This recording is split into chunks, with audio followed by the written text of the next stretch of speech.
Hey there, folks. Welcome to Spectrum Pulse. We talk about music, movies, art, and culture. And today we're finally going to be talking about the new surprise album from Solange, When I Get Home. So I'm going to start off this review with two neutral statements that are nevertheless bound to be controversial. First is this. We primarily experience art emotionally. We might analyze or come to appreciate something intellectually later on, but ultimately, if we're going to be giving an honest opinion on what moves us and what we'll revisit, it's primarily emotional. And to follow that, number two, when the statement is made, it's not for you, that's a statement presumably made to speak to the emotional lived-in experience that is assumed to be held by someone who likes the art, and how said experiences probably aren't held by someone for whom the art isn't clicking emotionally. So why mention any of this? Well, it's got to do with the larger discourse around Solange's critical acclaim in the past couple of years, especially surrounding her breakthrough project A Seat at the Table in 2016. A project I liked and understood, but didn't love. And I even said in that review that it's not for me. I can certainly respect its appeal and thoughtfulness, and I understand the text and the subtext on display, but I was very much aware that it was marketed at an audience to which I don't belong. And let me stress this. That's fine. There's absolutely a place and a market for that. And while I can make the argument that the most powerful art can transcend emotive boundaries that should be heard by everyone, I'm also aware that most of the material that resonates most with me emotionally won't be to the taste of everyone. That's why my favorite albums of the past 5 years have spanned from an indie country compilation, a pop rock opera, multiple underground hip-hop tapes, and a twisted slice of jazzy adult alternative blended in with goth rock. Now, where I take most issue with the whole "it's not for you" statement is when it's used as a defense mechanism to shield a project from criticism of the text or the subtext, which of course hits the blurry line of whether or not that person understands the art or that art is subject to multiple interpretations, like all art is. But that's a conversation of nuance and detail, not really defense. And with The Seat at the Table, it didn't really come up, mostly because the album was critically acclaimed across the board. More degrees of quality being disputed than anything else. But the conversation surrounding the surprise release this year, When I Get Home, has been a little more mixed. And outside of the outlets that have a mandate to support it, I've seen the whole "it's not for you" argument push more as a deflection surrounding the record's quality, coupled with the presumed lack of understanding of the people for whom it's not for. Now, to me, that was a little bit alarming surrounding the discourse, so I did proceed with both caution and a lot of curiosity into this album, so what did I find? Alright,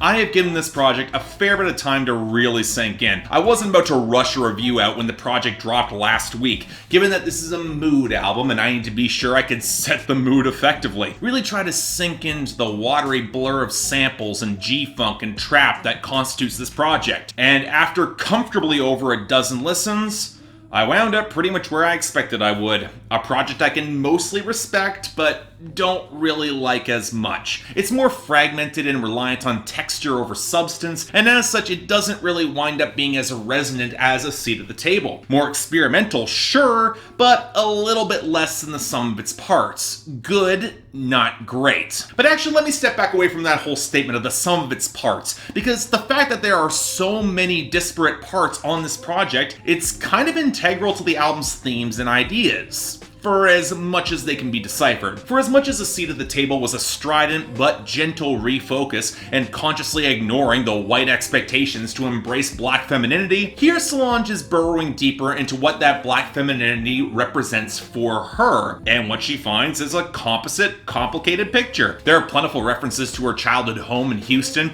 including a few cursory mentions of DJ Screw that feel a little bit oversold in some reviews of this album's defense, but there's also a lot of watery G-funk pulled from California and brittle Atlanta trap, all of which is set against a scattered arc of reconciling what her place at that table actually is. Or indeed, if there's only one place to be taken, because there might be a lot more. And a major part of this seems to be linked to sexuality, or at least coming to how she is perceived as a sexual being. Coming off A Seat at the Table, I can see how she might have felt that she was perceived as gentle or sensual without being sexual. And this project seems to reassert and reconcile that facet of her being as a black woman without giving up a lot of her spiritual focus. There's a great focus on subtle repetition and mantras, and the notes of repetition common in mainstream trap, they're at least intended to take on a lot of deeper flavor and resonance. And that's the intention.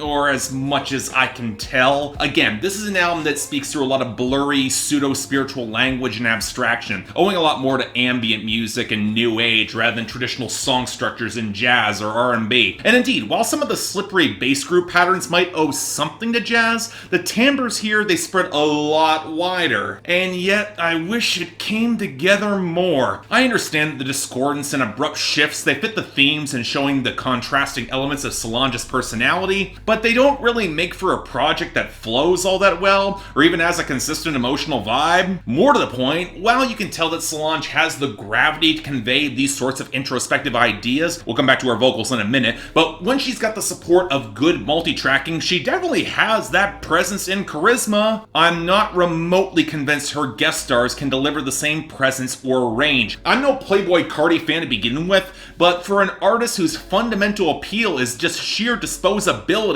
it's just weird to see him asked to convey more on Almeida. And then there's Gucci Mane on My Skin, My Logo.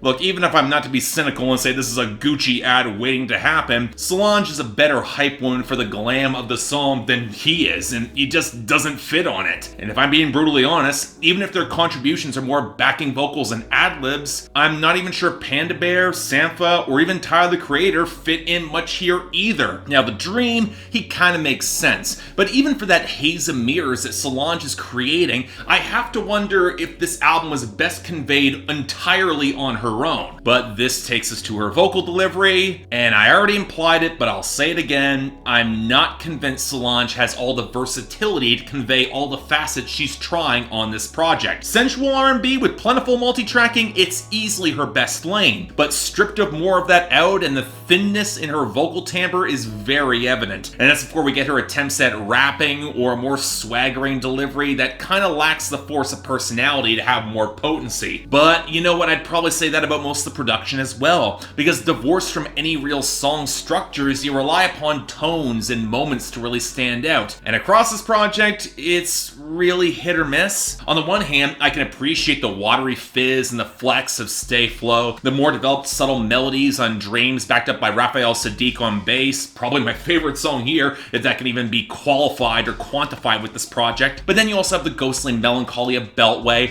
especially Pharrell's thrumming brittleness in the production backing Sound of Rain. But the sequences rarely allow these moments to drift together naturally. And while I can appreciate the shuddering G-funk of Down with the Click, the tones, they gradually feel less developed as the album goes on. They feel a little bit more spare. And if you're looking for a hook or even a more lush instrumental, you're probably going to wind up disappointed. And it's hard not to feel like the project is trying to split the difference of two disparate worlds. One where the songs and the moods are more defined and hard-hitting to encapsulate some of those nuggets of emotion and feeling and setting, and the other where it's more of a tone poem, more reliant on subtlety, but in the former, every once in a while, you need a hook, and the latter, it does help to have some flow and sequencing. And this project, it's kind of lacking in both, and given its length, it honestly feels a little short. So as a whole, look, when I reviewed A Seat at the Table, I said that while I understood her message, it was not an album for me, both in terms of its targeting and my reception. And that is just as true with When I Get Home, if not more so. But for as much as I might respect this album's intentions and ideas, the structural issues might hold this back from resonating outside of a narrower audience to which the emotive connection will overrule any of those observations. And hey, nobody's immune to an allure of an album that hits our joy receptors and will not let go.